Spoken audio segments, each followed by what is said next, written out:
अजमेर शरीफ यानी ख्वाजा मोइनुद्दीन चिश्ती की दरगाह में शिव मंदिर होने के दावे पर जोरदार जंग सी छिड़ गई।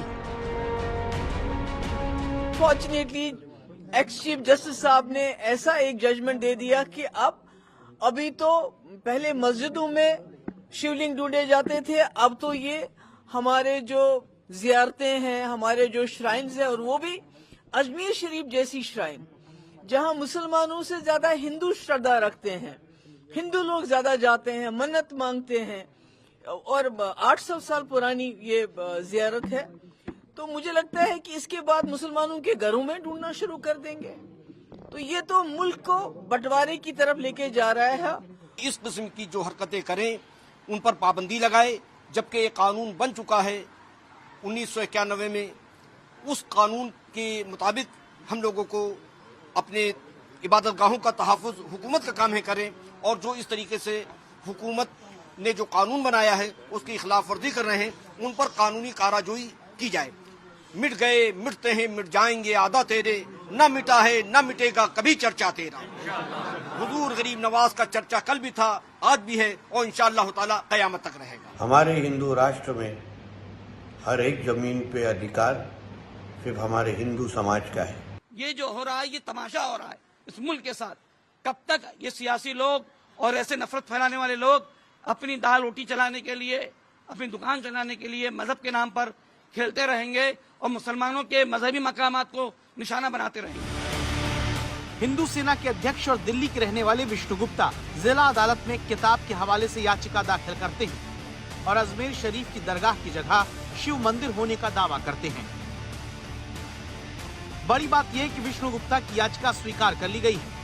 अजमेर शरीफ दरगाह को हिंदू मंदिर बताने वाली याचिका में साल 1911 में प्रकाशित हुई पूर्व जज हरविलास शारदा की किताब हिस्टोरिकल एंड डिस्क्रिप्टिव को आधार बनाया गया है, लेकिन अब अजमेर शरीफ दरगाह के दीवान कहते हैं ये किताब निराधार है। ये तो बेसलेस है बिल्कुल ही।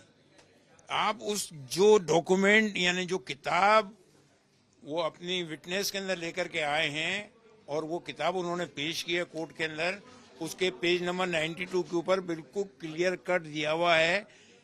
2 वर्डिंग के ऊपर मैं बात कर रहा हूँ, ट्रेडिशन सेज, इसका क्या मतलब लोगे आप?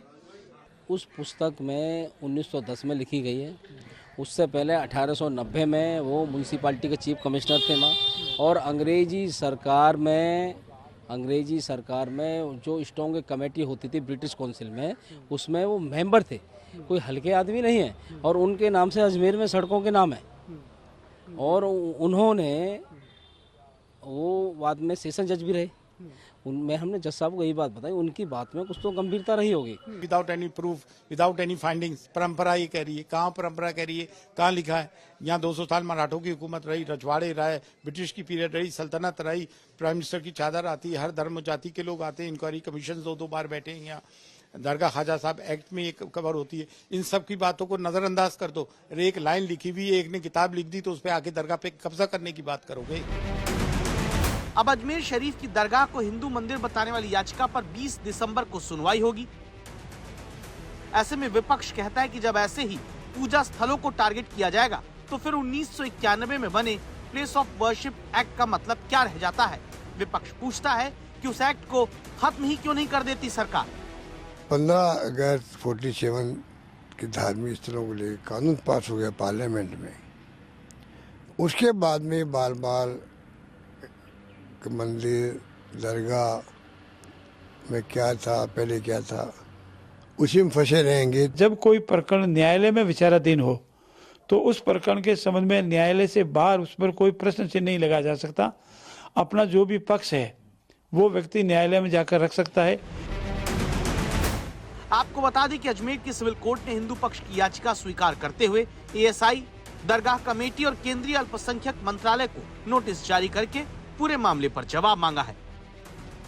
बड़ी बात यह कि कोर्ट ने हिंदू पक्ष या मुस्लिम पक्ष को पक्षकार नहीं बनाया ताकि कानूनी लड़ाई में धर्म के एंगल को दूर रखा जा सके, लेकिन इस याचिका पर दरगाह वालों और विपक्ष के नेताओं ने आपत्ति जताना शुरू कर दिया। अजमेर से शरद कुमार के साथ